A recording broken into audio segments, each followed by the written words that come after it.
Hi everyone! Today's topic is going to be scanning color negative film with FUJIFILM X-T3 and editing with Adobe Lightroom. I have previously made a similar video using monochrome film, but today's video is the color version of it. The scanning and editing steps are mostly the same as that of monochrome film, but I used a different tool at the scanning stage, and the editing steps are a bit more complicated than monochrome editing. So here I am again, showing you the tools I used for scanning. I did speak more about the tools in the previous one, so I do recommend you to watch them both.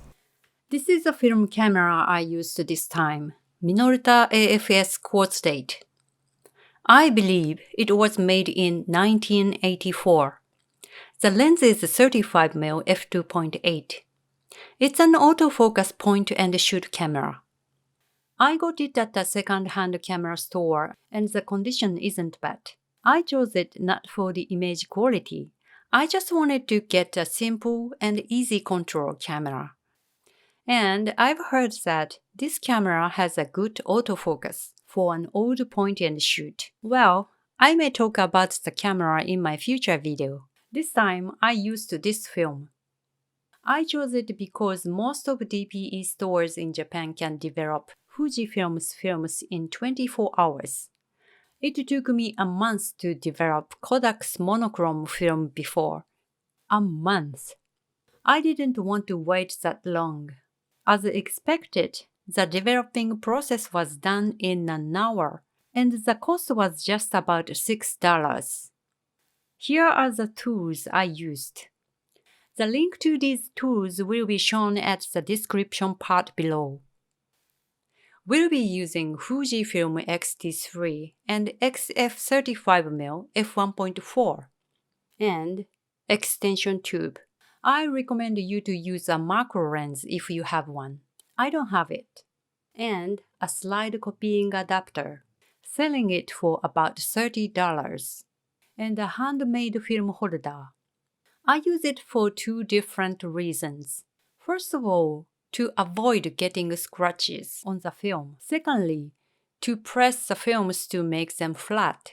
It was handmade with black cardboard. I should note that because you want to scan the white version as well. I recommend you to cut out larger than the actual film frame. And this time, I use a strobe and a transmitter. Actually, you can use natural sunlight instead, so it's not a must item. I used the sunlight at the previous video and it wasn't bad. I've introduced the way to use the sunlight with this previous video. I used strobe today since I just got it recently and just wanted to use it for the sake of it. And also, if I use strobe, I can scan it at any day or night. These are Godox V1 and Godox X2T. You will also be needing a strobe stand, adapter, and umbrella. Of course, you won't be needing them if you don't use a strobe. And of course, Adobe Lightroom for editing. Okay, let's start scanning. Here is my camera setup. Extension tube, lens, and the slide copy adapter have all been connected. If you want to use different lenses, you might need a step-up rings or step-down rings between lens and the slide copy adapter. The transmitter is also connected to the camera, setting them on a tripod. Place the strobe just in front of the camera. Next, camera setting. ISO 160, aperture f8. The rest are auto. The autofocus is set at all. I used manual focus before, but it's quite difficult to get the peak using an extension tube. So I used AF-O this time and it gave me excellent results. In order to use AF, the macro tube should be an autofocus extension tube. Now set the film on the slide copy adapter and correct the position.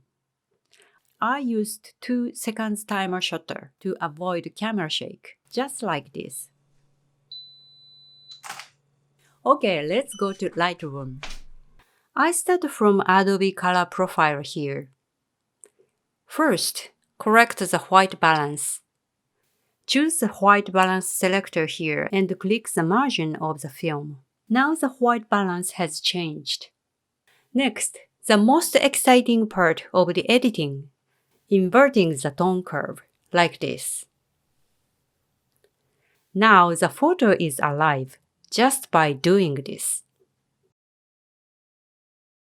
Incidentally, I started taking film photography just because I wanted to do this step of inverting tone curve on Lightroom. In other words, inverting tone curve is a main event, and to do so, I use all necessary materials to achieve it. I guess my purpose of taking film photography is somehow different from other film photography lovers. It may sound strange. Taking film photography with an old film camera is, I wouldn't exactly say my joy. If I want to take a beautiful picture, I would rather use a digital camera. I take film photography because I want to see the effective moment of inverting tone curve on the screen. It's just simply a wow feeling.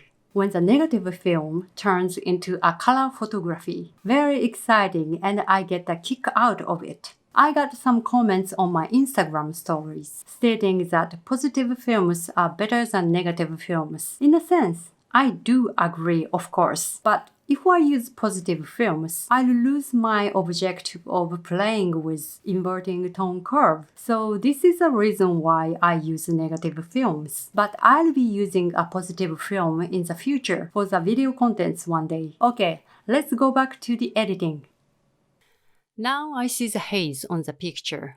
I guess it's because my camera is too old and the lens has haze. In a situation like this, bring the dehaze to the right, all the way up to 100. Looks like it decreased the haze a lot. Now let's correct the details. Please note that, since I've inverted tone curve, all the other operations are inverted as well. For example, the exposure. Usually it gets brighter when you bring the exposure to the right, and gets darker when you bring the exposure to the left. But now it's the opposite, because I just inverted the tone curve. Bring the pointer to the left, you get brighter, and bring the pointer to the right, you get darker. Since I wanted it darker, I'll bring it to the right. It's a bit confusing when most of the operation is inverted, but you'll get used to it over time. Next concern is the unnaturalness of the color.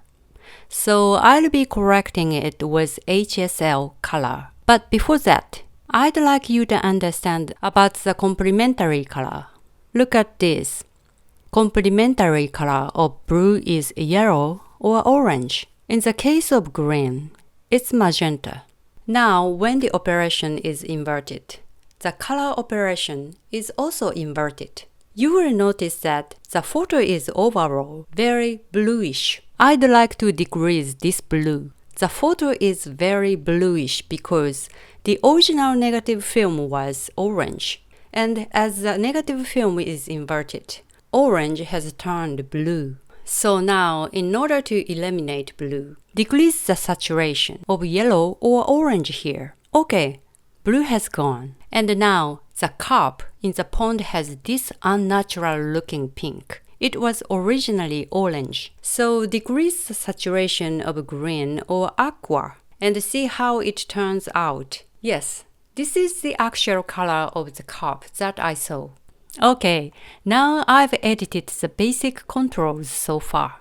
I'm gonna sync other photos to these settings. Click the picture I've just edited first. Then press Command key and A key to select all the pictures and press Sync. All the settings have been adapted and the pictures have turned into color. After this, you can adjust each picture to your likings. Again, here is what may confuse you. The highlight and the shadow are also inverted. Highlight is shadow and the shadow is now highlight. If you want to remove the shadow, decrease the highlight. I know, it's confusing. It goes the same with white level and the black.